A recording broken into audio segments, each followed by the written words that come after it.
Alrighty, let's wait just a little bit longer. I just want to make sure we get some more people in here, so I do apologize for not speaking right away. Just wanted to get some of my notes taken care of, so I'm looking at some things.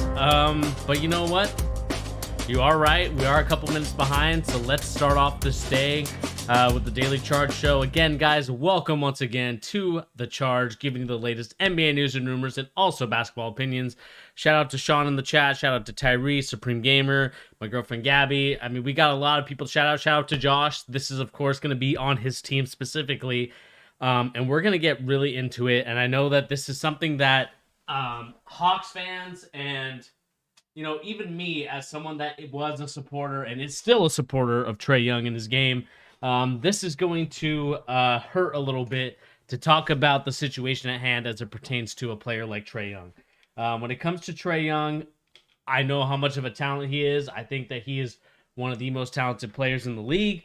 But unfortunately, we do have to talk about him in a sense that, the Lloyd Pierce firing was on his watch, and I think when I do see that the hiring and firing of Lloyd Pierce is under his wing, I do think you do have to take some of the blunt of the force as to the reason why that trade or that thing was occurring. And so as we kind of proceed to give you what you need, let's go in here yet. Yes, Sean, I'm waiting for a nice face reveal, and bam, face reveal right here. And I'm wearing the color blue, ice blue, because we're going to be talking about, of course, as the title described, Ice Trae, Trae Young, that is, and just kind of talking about, is Trae Young a diva? And I want to preface this by kind of looking at the whole situation that happened with Lloyd Pierce. There's a whole bunch of situations that we could talk about. Before we do talk about Trae Young, before we do talk about the situation at hand as it pertains to a player like Trae Young, please remember to hit that like button. Also remember to hit that subscribe button if you are new. Can we get this video to 10 likes? That's the goal I have for you guys today. Can we get this video to 10 likes? Would really appreciate it if you guys could get that video a like. And we're really going to go into a deep dive of Trae Young. I think we live in a time and an era where I do feel like stats are a little bit inflated. I mean, we have a lot of players that aren't necessarily superstars or even star players getting you 30 points a game, or not 30 points a game, but they score 30 in a game, and that's really rare for that stuff to happen. But at the end of the day, we'll see how it pertains, and we really got to look at Trae Young and kind of the record of the Atlanta Hawks under Lloyd Pierce. And let's kind of look at Lloyd Pierce's coaching record in just a second.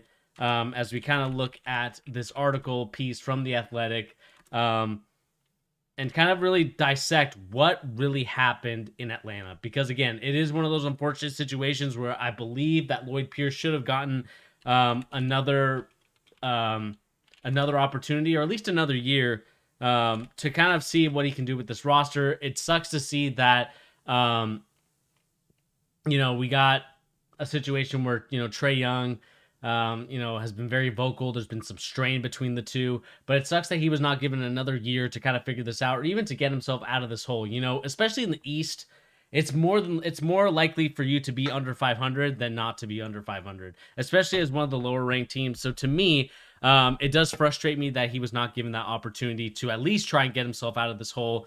And again, you're still in contention for the playoffs. I think as the standings are right now, if we look at the NBA standings, according to my calculations, they, I believe, are 11th. And, they're what are they right now? 15 and 20. I mean, they're only like a couple games back of the Bulls and the Pacers, and even the Hornets at this point. So it's not even a situation where I believe that they're out of it for, the foreseeable future. I do think that they can still be in it.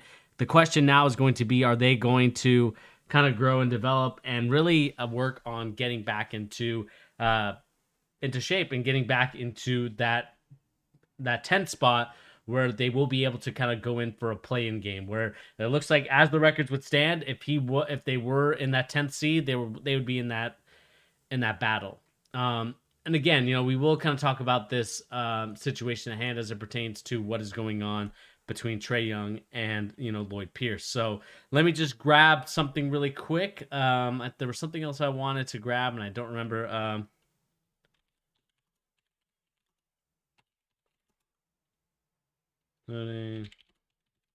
The only thing I want to grab is just one thing really quick.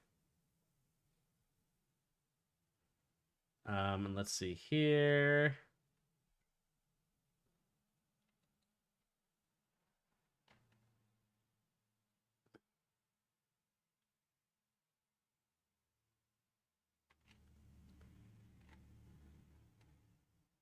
I don't think that I found it. But anyway, let's just start it off. Let's look at the article at hand as it pertains to the Lloyd Pierce era. Again, we're going to be going through it one more time.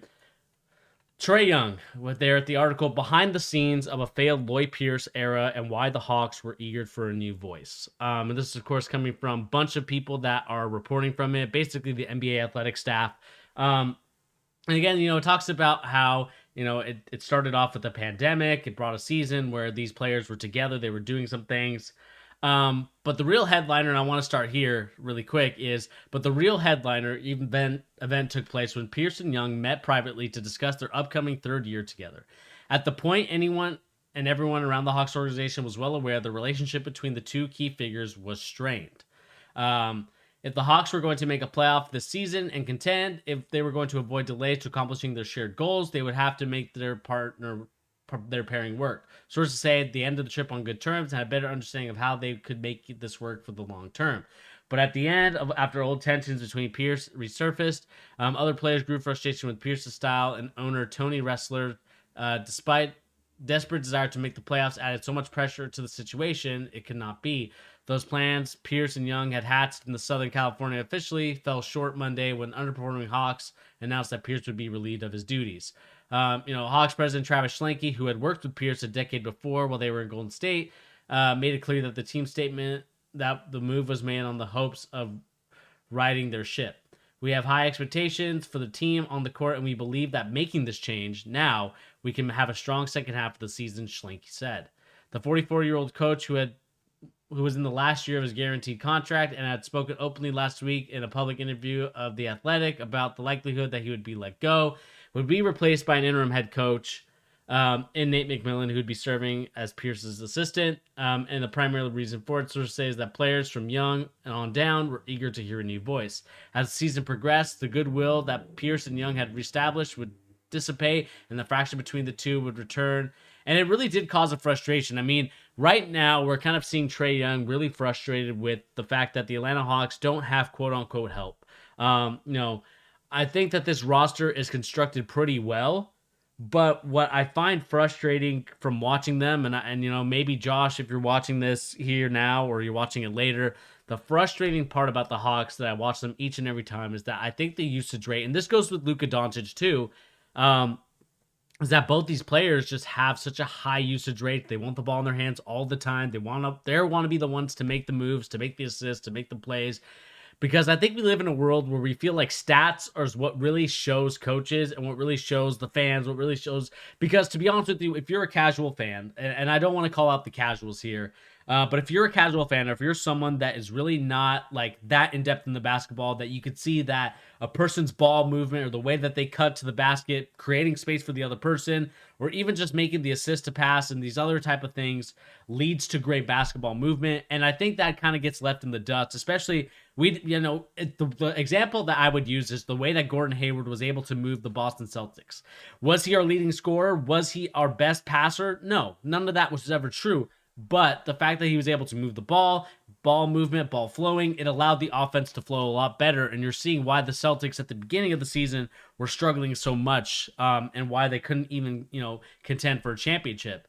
The thing that I kind of look at it when it turns to this, players are playing for max contracts now, not to win nowadays. I mean, you are right. I mean, Trae Young, the stats, the problem with the contracts, and I'll get to that, Sean, because you do bring up a good point about the contracts. But again, I do think that the usage rate for a guy like Trae Young is just too high. And I just think basketball, the way that it's played right now, the way that it's fast paced, everyone's moving up and down the court. It's almost looking like basically soccer in a sense that you're counterattacking once you get the ball or the missed shot. You're counterattacking, you're going back and forth.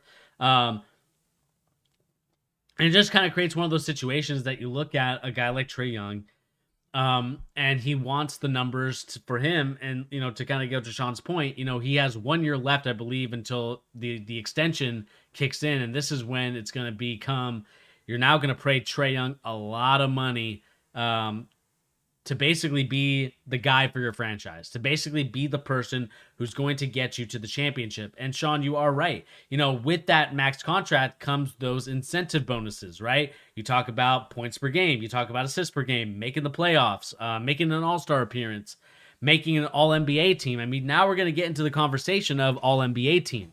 You're going to get to the conversation of making the all-star team. You're going to get into conversations of you need this many minutes with this many possessions, this many touches, and that's how you get paid. And I just think that this sets such a bad precedent for the way that the league is being operated right now. In terms of contracts, like I just don't agree with these incentive-based contracts.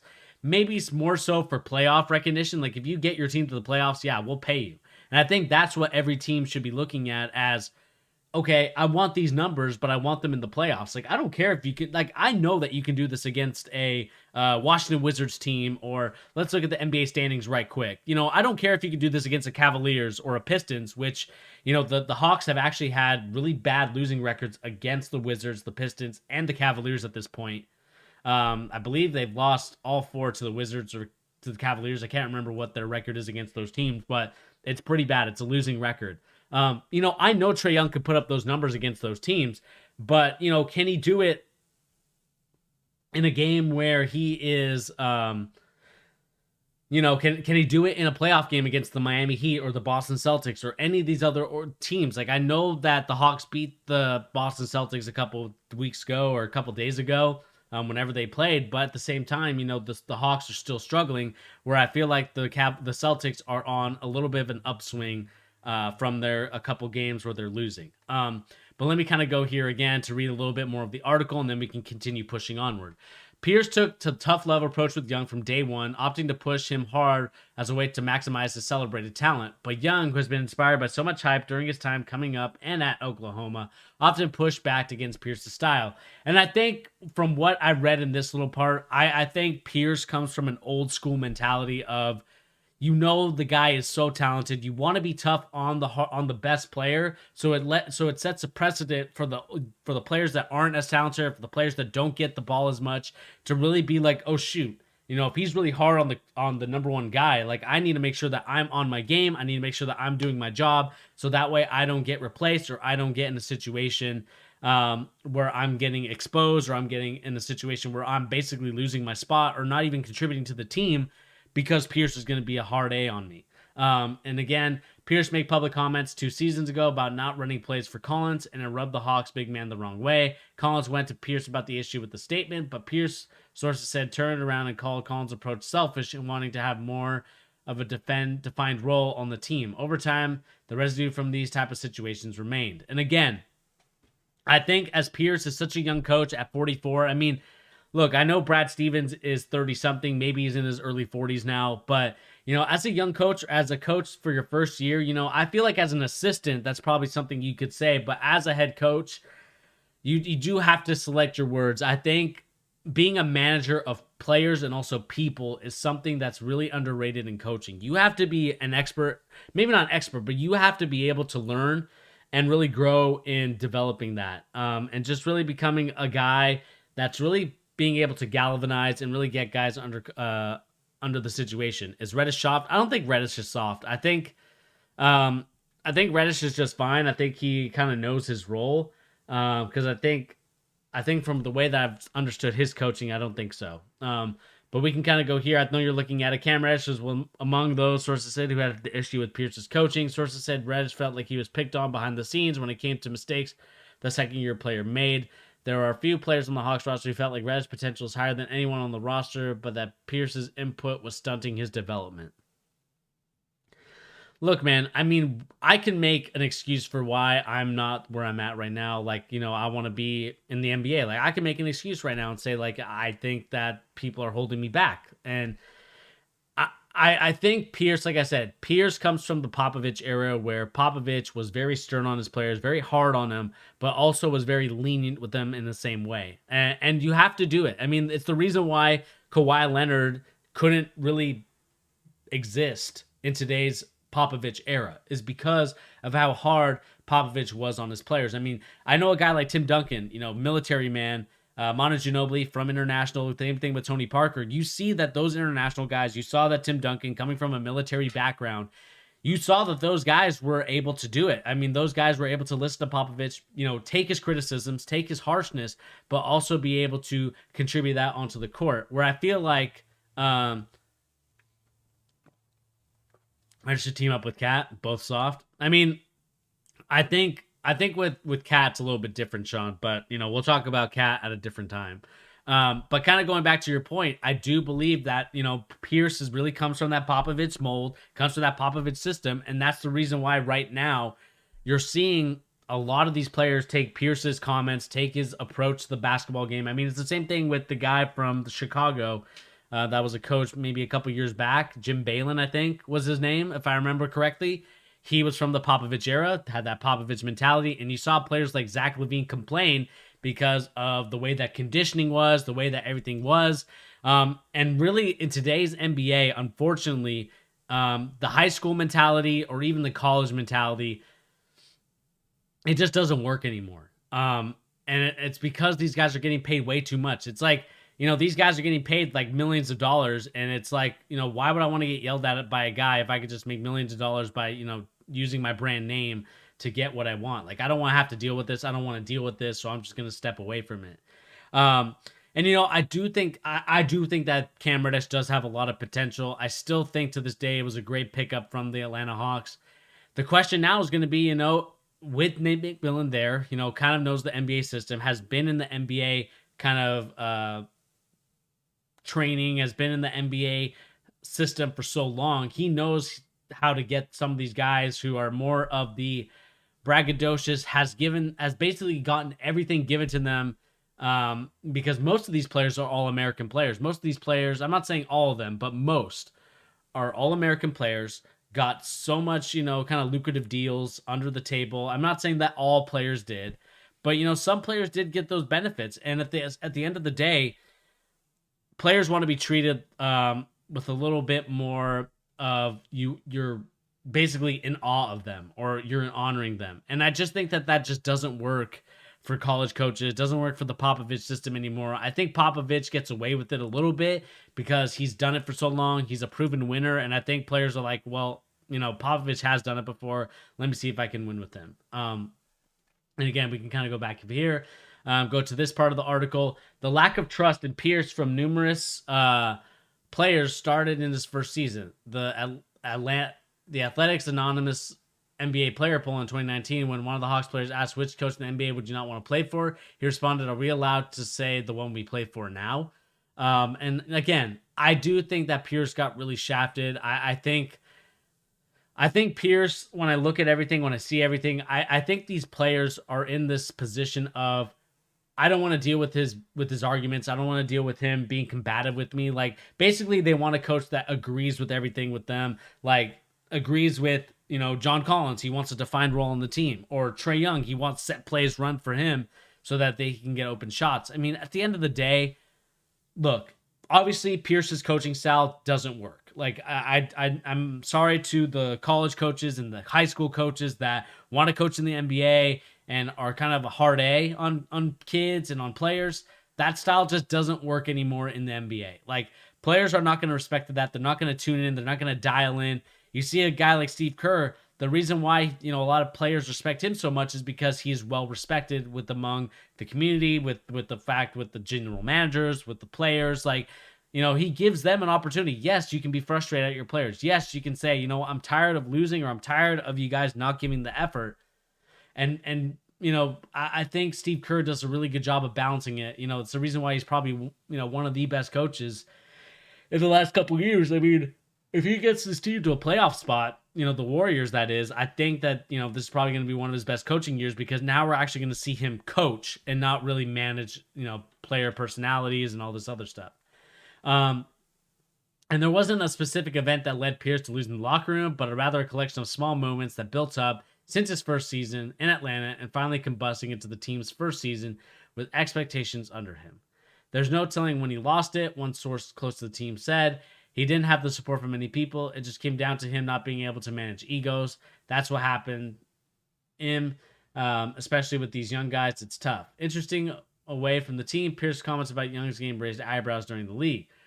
During a league office competition committee, it was called on December 30th. Pierce was among a couple of members who spoke against the way certain players are drawing fouls and at times baiting officials into making foul calls. Multiple sources said that he spoke to how he hates the way Young shoots and takes time, and at times takes and fouls he is able to draw on them. It was perceived as an interesting comment for several players on the call because Pierce, star player, had seemingly taken advantage of drawing fouls and getting to the foul line, but it was made in the broader picture of how players are drawing fouls by manipulating their bodies. And to be honest with you, I do agree with that. And I think it starts from the Godfather, Manu Ginobili, and Dwayne Wade. I think Dwayne Wade was the grandfather or the originator of this sort of baiting fouls. The way that Dwayne Wade, if I remember correctly, it stemmed from not only the 2006 season, but also that those Heedle years where him, LeBron James, and Chris Bosh, where he would up fake, gets the guy in the air, and then goes into him and then shoots it. Like, you got that from Dwayne Wade. You got that from Manu Ginobili. Those two were the grandfather of the floppers. I think the way that the European system game is being played and the way that players are trying to figure out, I think there's a game playing within a game, and I would love to see kind of, I don't know if there's like a stat that we can kind of look and correlate, flopping calls draws fouls, or like the way that you manipulate your body, like manipulating body equals free throw line to the game. And I think James Harden put that on steroids, the way that Dwayne Wade and Manu Ginobili played, and now Trae Young is taking that and even going further with it. And I want to show you guys some examples of it, so give me 1 second as I try and find the examples of it. And let me look at it here really quick.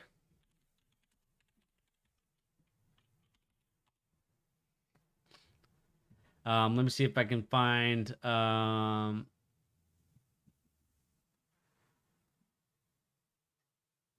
me see if I can just kind of find a compilation of it. I'll find it here. I'll put it up on the chat just in 1 second. Let's put it in here and kind of show you guys what I'm talking about. Again, shout out to Elvin Gobalto for this video. Let's kind of look at it in the way that Trae Young draws fouls. Again, coming off the screen. Like, I think what a lot of coaches love about what Trae Young is able to do is basically this term of getting your guy and being able to hold him off with your back. I mean, that is a skill that a lot of high school players kind of don't understand and realize. And I think that Trae Young and college players do this so well, and that's how the great players really play the game. Being able to control the guy from behind you, which then allows this guy to kind of step up, and then would allow like a guy like Alex Len to maybe cut and allow more spacing for you to pass off the rock.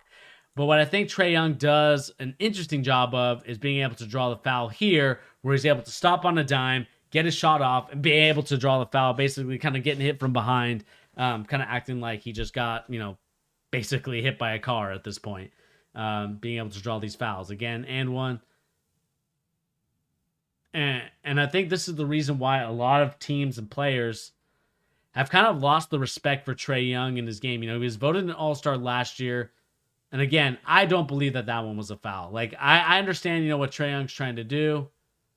And I think, like I said, this stems from the James Harden mold, where you see James Harden in previous years, and before it was, kind of going into the lane with your arms out and being able to kind of have the guy hit your arm so you can kind of go and throw it up to the rim. But I think Trae Young has developed this, and I think a lot of players are going to start to copy and emulate this, is this style of, I'm going to get this guy on my back, and as soon as I stop on the dime and he kind of like bumps me a little bit, I'm gonna, exaggerate the bump and, try and get the foul call again.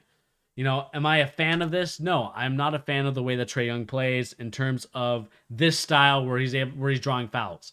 I love when he's passing the rock. I love when he's doing the other things, getting open shots, looking to get open on plays. This to me, and I get why Steve Nash and a lot of guys criticize Trae Young, is because, Luka Doncic does the same thing. I believe all these players do the same thing. I'm not even trying to harp on just Trae Young, but you're seeing these sort of calls and you're just looking at it and you're like, how are these getting called? Like, why are refs, there was a beautiful there's a beautiful tweet, and let me see if I can find it. It was basically, and I love the goat. I love King James. He's a great guy. But man, I gotta call this. I gotta call this out. And let me see if I can see here. LeBron. And let's see here. Let me see if I can find it really quick in this. See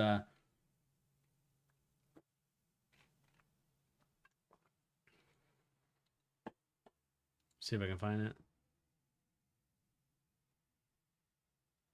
I think it was this right here. I'll pull it up on the screen in just 1 second. Um,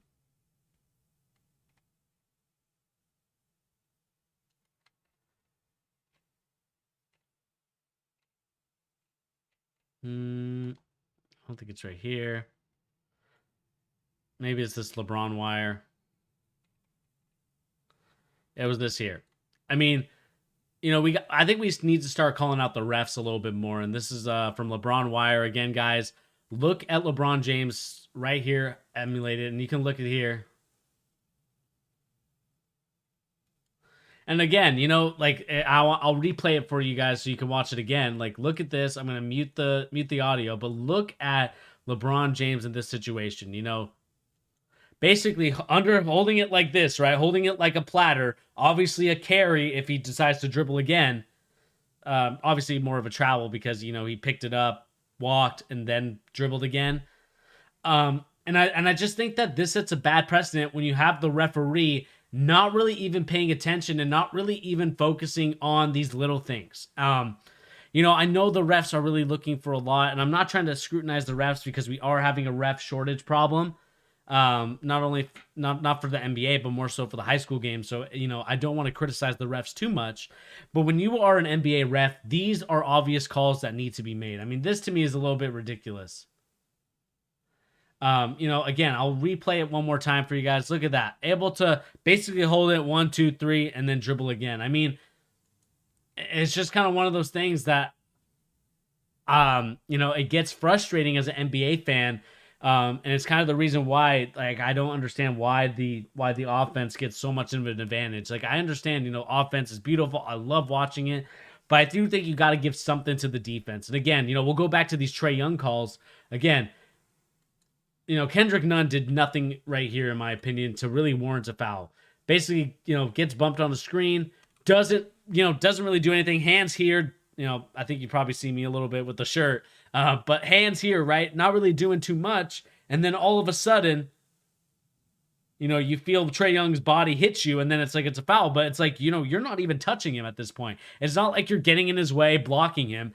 Like, this to me just kind of leads to the argument as to why NBA players who do vote in the All-Star matter of like who gets an All-Star vote, there's a reason why a lot of players hate him. And you know what? I don't blame them. But I think they also have to call each other out when both teams and both players do it. When other players do it, they have to call each other out because, again, comes off a screen,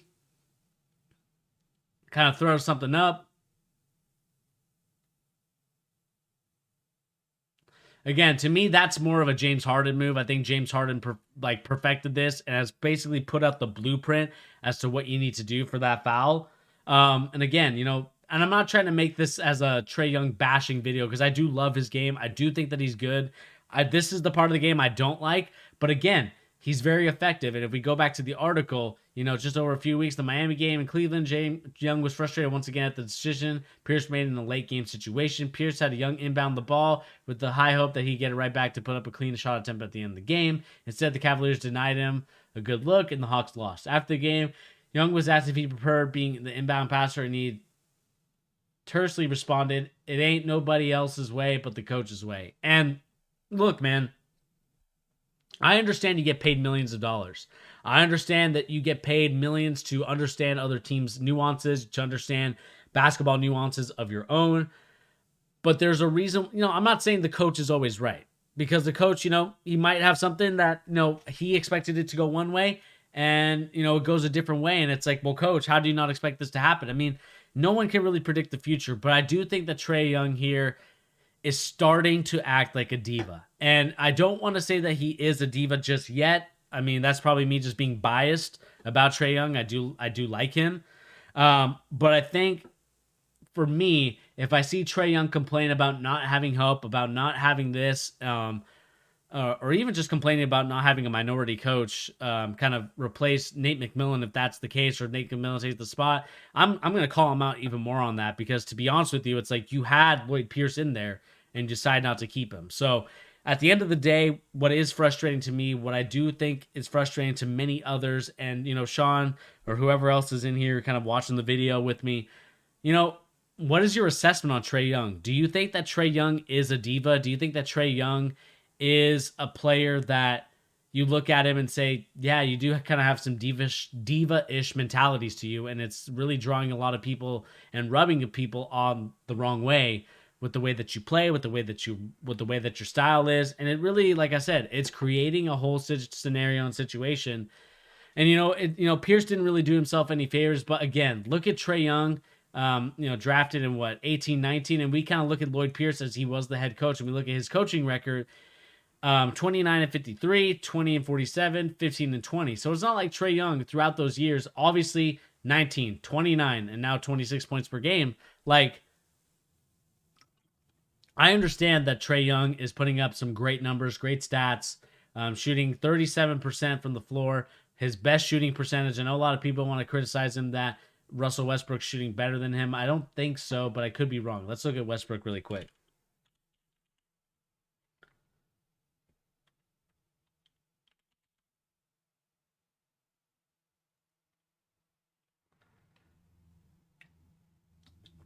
I think people that say that Westbrook's shooting better percentage than him is absolutely dead wrong. He's shooting 28%. So, Trae Young in his short career is shooting already better than Russell Westbrook could ever. And Sean, you say, I think he has a right to complain, but at the same time, I think he's trying to do too much. The game is about him. The game is about him, needs to be about winning. And I think you're 100% right on that, Sean. I think you nailed it right on the head as it pertains to Trae Young. When I look at Trae Young, when I look at kind of what's going on with him and kind of looking at the situation that pertains to him, what I find, don't want that to be there.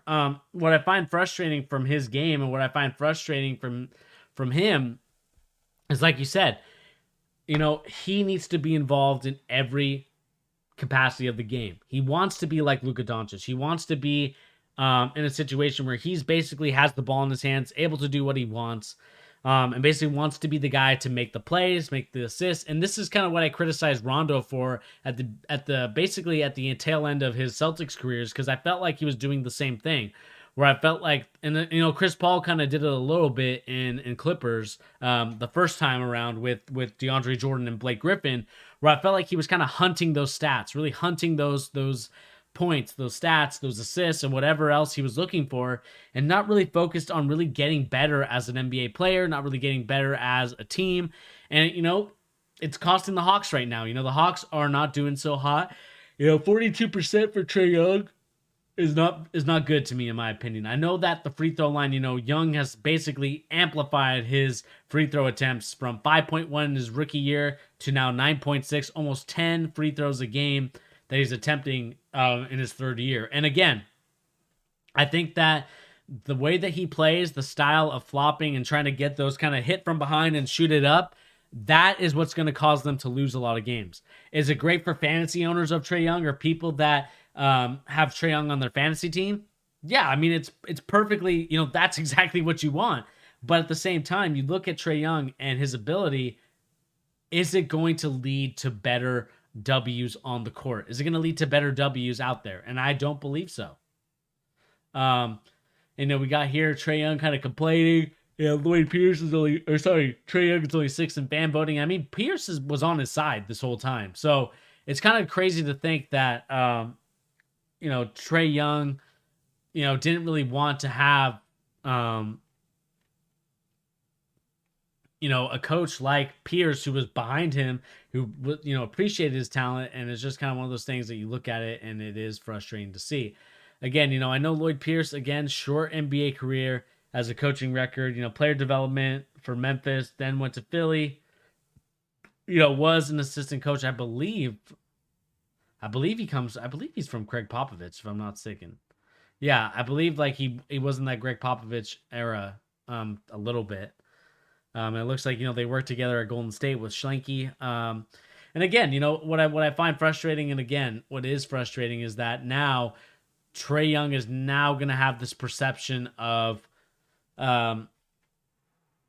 of being a diva, of not being easy to work with. And when it comes to Trae Young, I know that just like any player that is in Trae Young's position, whether McDonald's All American, very talented high school player, touted as top of the recruiting class, like players and staff are looking to get this guy on their team. So you're going to be a lot nicer. You're going to try and appease these players in a way that is not it's not tough love, or it's not an equal thing. It's going to be a situation where you basically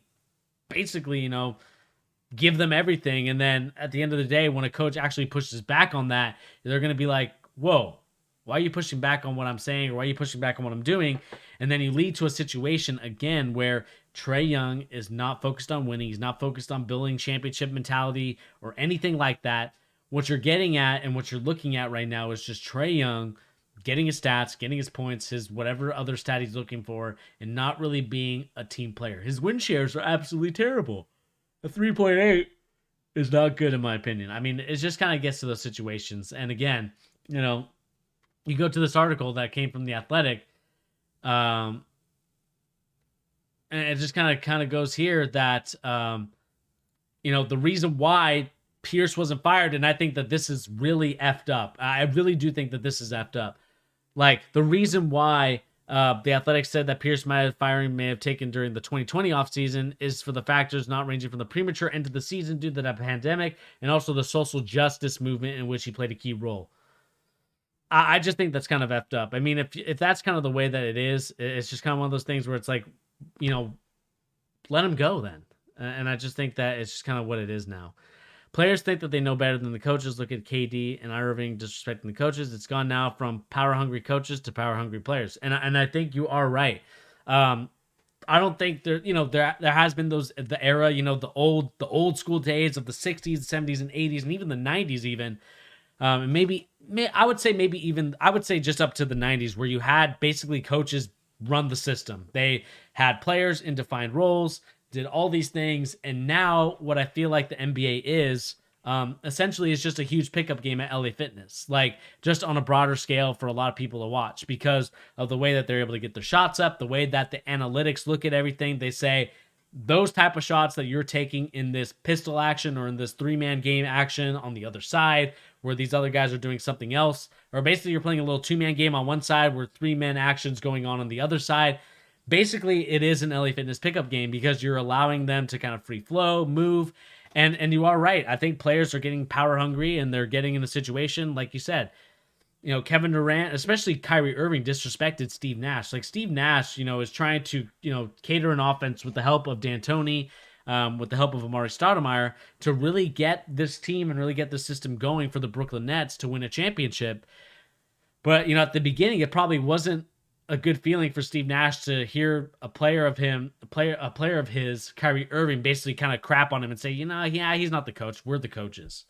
Because like you said, players think that they know the best. And again, I do think that players have a unique perspective. I do think that they have a perspective where you look at it and you're like, yeah, I mean, I do agree with what you're saying, but you also have to listen to the coach as well. I'm not saying that the coach is always right. I'm not saying that the players are always right, but I think you do have to do your due diligence. And let me take these off so I don't yell. It's getting, whoops. I'm going to exit off that. I'm not sure what that was. And again, we're getting into this situation. We're getting into this topic at hand, where again, you look at the whole like LeBron James thing. A lot of people kind of say that LeBron James is the coach and not Frank Vogel. And you get to this whole scenario where again, Tyronn Lue doesn't get his credit. And again, I'm not saying that the coaches deserve all the credit. I think it needs to be an equal balance. I think players and coaches need to be held accountable for when things are not done right, when things are looking bleak. I think players do need to be held responsible. I mean, I'll even take it to my Boston Celtics. Jason Tatum needs to be held responsible. Jaylen Brown and Brad Stevens. I mean, all these coaches, all these players need to be held accountable for when they're not playing well, for when they're not doing the right thing. And I just think that right now players are in this sort of empowerment movement where I think it's getting a little out of hand from the coaching side of things. And maybe this is me being biased as a coach, as an inspiring coach, I should say. I'm still trying to look at, getting into the coaching realm, especially in video. But again, it kind of leads to the situation where I feel like players are now disrespecting coaches at an alarming rate, to the point where you have players basically saying that they can run the show on their own. And you know what? I kind of want to see a situation in a scenario where the players basically just say, you know what, we're gonna run the offense, we're gonna do our thing. And you are right, Sean. I mean, we can take it to NFL. You're right. Bruce Arians is a control freak. Like this, the head coach for the Tampa Bay Buccaneers who won the Super Bowl this past season. There does have to be a balance. And I think that right now, the problem with the NBA at the moment is that it's too focused on the players or too shifted towards the players, which isn't a bad thing. But you're also getting these scenarios where players are basically, harming the growth and development of other players and basically kind of handcuffing coaches, because now coaches have to appease the players. They no longer get to just work on their system, work on it, say like, you know what, Trae Young, if you're not going to buy into our system, then I want you to take some minutes off. Like, owners are not going to be happy about that. Fans aren't going to be happy about that. And then the coaches again get handcuffed because, they don't want to play. Like, maybe let's go to the James Harden situation. James Harden doesn't want to be there. And the coaches are saying, you know what, we don't want to listen to that. James Harden, if that's the way it is, we'll let you go. And, the owner and the fans are not going to be happy if James Harden's sitting on the bench. It's the same thing with Trae Young. Hawks fans, I know that a lot of Hawks fans are very indifferent, I would say, about Trae Young at the moment. But I think that they need to really look at the situation at hand, really look at sort of the growth and development of Trae Young, and just kind of be looking at that and be like, we got to find a balance between the two. And you're right, Sean, on that. They've got to find a balance because it really is about balance. If you don't have a balance between player and coaches, you're just going to get this lopsided players movement where basically let's just get rid of coaching staff, let's get rid of video, and basically there's not going to be any preparation, no prep work, just going to basically go in cold, and you're just going to play like a pickup game. What's the point of even playing in the NBA anymore? What's the point of watching the NBA if you're not getting structure? I think some people look at structure as a negative connotation or as a negative thing, but structure could literally just be an outline of, okay, we need to get, this is the play, you have free flowing movement in it, but this is the structure that you need to run it in, so there's abilities to get open to be able to do things. And again, it leads to a situation, it leads to an environment where you look at Trae Young, you look at players like him, and you think, is this really how the NBA is going to be now? Is this how the NBA is going to look from now on? Because again, it is sad, it is frustrating to see that right now. Excuse me as I yawn. It's only 4:25 and I'm already yawning. We see a guy like Trae Young just basically get, kind of the benefit of the doubt. And again, like going back to these scenarios with Trae Young, and we'll watch a little bit more. Again, I don't believe that these are fouls. I really don't. I don't believe that these are fouls. And it's the reason why Trae Young is probably one of the most hated players in the NBA right now. Because of the way that he's drawing fouls. Like, I'm sure, LeBron James is not going to be happy about this when he plays against him. I mean, we saw how LeBron James was very upset at James Harden. If you guys remember the infamous video where he guarded James Harden, but he had his hands behind his back because he doesn't want to foul him, because Harden is a master at drawing the foul. Drawing a foul is a great art form. I'm not going to hate it. Like, love it or hate it, it is an art form, the way that they're able to draw the fouls, especially James Harden, the way that he's putting up the buckets. But at the same time, it is really not my style at all. And I know I want players to kind of get an opportunity to kind of run things. Again, you look at Trae Young upset about something. And again, he didn't, like, I don't think Shai Gilgeous did anything here. I don't know if this is Shai Gilgeous. Sorry, excuse me. I don't even know if this is Shai Gilgeous or whoever it is. Again, screen, get the guy on his back. And, Trae Young does this at an alarming rate. I'm not trying to disparage Trae Young or anything like that. I do like his ability. I do think that he's a good player. But I do think that it does complain a little bit too much about the foul calls. And, there will be some games where you look at it, he's able to do it, like all this stuff. He gets the foul calls, perfect. But when he doesn't get the foul calls, That's when the shot percentages, that's when the numbers look really disgusting. He's more of a free throw shooter at this point. I mean, let's look at, shots attempted versus free throws. I mean, you look at, it's 7.7 field goals a game compared to 9.6 free throws shots a game. I mean, look at the disparaging numbers between the amount of field goals attempted, like even the field goals attempted and then field goals made. Like, you got 7.7. It's like you're more likely to get more, like even just free throws in general.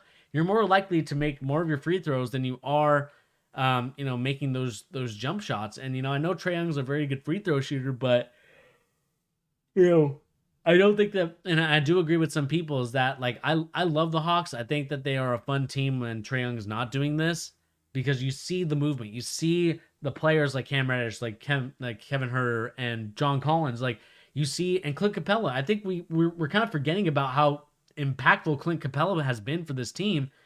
And it just kind of leads to this whole scenario that we're looking at right now where, I love Trae Young. I think he's a good player. He made the All-Star team last season, but I think players are starting to now hold this sort of style of fouling against him. Again, you look at here.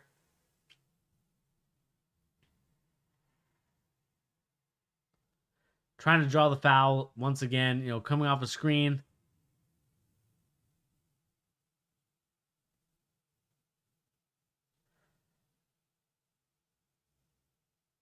And again, let's see here against LeBron James. Didn't really get LeBron James' reaction on that. This is also last season too. So, I want you guys to also kind of have that in mind too, is that, Trae Young also has been doing this for a couple years now. And again, it's worked so far for him. I think it's probably worked a lot more in NBA than it has in high school or even college, with the way that he draws the fouls. I mean, the way that he comes off the screen, he's basically, kind of trying to look for the contact and kind of try and draw that foul that way. And again, NBA refs are giving it to him. And, I do think that NBA refs need to be held accountable for this as well. I mean, it can't just all be on Trae Young, because refs do need to call it. Refs have to actually call those and say, no, we're going offensive foul because we're tired of this, or something like that, because I think it will actually get Trae Young to stop doing it all the time. Because, why would Trae Young not do this if he was going to get a foul call? Like Sean, if John Morant was able to do this every single time, you would say, hey, John, do that. Like, why would you even try to take a regular jumper? And that's kind of the game and the scenario where maybe the analytics are now looking at that and being like, those type of fouls are what going to win you games. Those type of fouls is what's going to be analytically more suitable for the NBA. And again, you don't want to get in this scenario. And again, it just kind of goes to show you that the refs will call this, but then we look at LeBron James here, and they won't call that. I mean, referees do need to be held accountable for their actions in terms of, actually making those calls, actually, being willing to, try and make those calls and really try and do something with it, because it is frustrating, like I said, to see a guy like Trae Young, so talented. These are the most talented players in the world. If you could put a Joe Schmo out there and be able to draw those fouls like that, I mean, you would have a winning team. And again, they'll call these. Players are frustrated with it. I would be frustrated with it too. And I know me and my friend Josh talked about it, but I do think that these are fouls, or not they're not fouls, but these are calls that shouldn't be made. I mean, we're gonna see Chris Paul probably complain about this in a second. Didn't really see his reaction there going against the Hawks. Gordon Hayward. Again, as soon as he feels a little bit of contact, kind of acting like it is a foul there. And again, it does lead, and I know, Sean, and you probably have the sentiment of all NBA fans right now. This is not what they want. This is not what they signed up for. They signed up for good scoring plays. They came up for a good 3-point opportunities, and basically situations that allows players to basically be great. And unfortunately, it just kind of goes like this, And it kind of, and the first comment kind of makes sense. A lot of people won't like this, but I'm showing you what Trae does, and it puts his team in the bonus. This allows teams to be more aggressive in the bonus, and I know that's going to upset a lot of people, and that's kind of my thinking on it. But again, it has to be a balance between, okay, you have to start calling some things and not and just letting some things go. And I think Trae Young needs to learn the balance of that. And we'll see if Trae Young will learn the balance of it. It'll be a very interesting kind of scenario to see him grow and develop and see how he does for the remaining of the season. Right now, I believe that they're 15-20. If you look at the league standings, they are 15-20. So we'll see if they can kind of come back and try and win and try and make the playoffs, because that's really what the Atlanta Hawks are all about. And again, the video that was titled for this stream was, "Is Trae Young a Diva?" And I want you guys to think in the comment section down below or in the live chat, because we're going to sign off here in about a minute or two. And basically tell me what you guys think of Trae Young. Is Trae Young a diva, or is Trae Young justified in the way that he acts, the way that he plays? Because again, it's going to be a situation where we're going to look at it a couple years down the line if this trend continues, and see what's going on. But anyway, guys, thank you once again for joining me here on The Charge, giving the latest NBA news and rumors and also basketball opinions. Appreciate each and every one of you that came in here to watch the live stream, talk about Trae Young. And again, guys, do appreciate you guys. Please remember to hit that like. Also hit that subscribe button. The more likes, the more subscribes, the more people will come to the channel and check it out. And I want this to be a community where we all grow and develop, not only as human beings, but also in our basketball sense, understand nuances of the basketball game. I want to make this as simple as possible for NBA newbies that want to maybe understand maybe X's and O's of the NBA and really kind of develop and see like what the terminology is, what the nuances is, and what led to the successful plays of these teams going forward. But anyway, guys, that'll be for later on down the road. I do appreciate each and every one of you for joining me here on The Charge, and we'll catch you on the next video. Please remember to like and subscribe. Anyway, guys, I'll catch you tomorrow. Peace.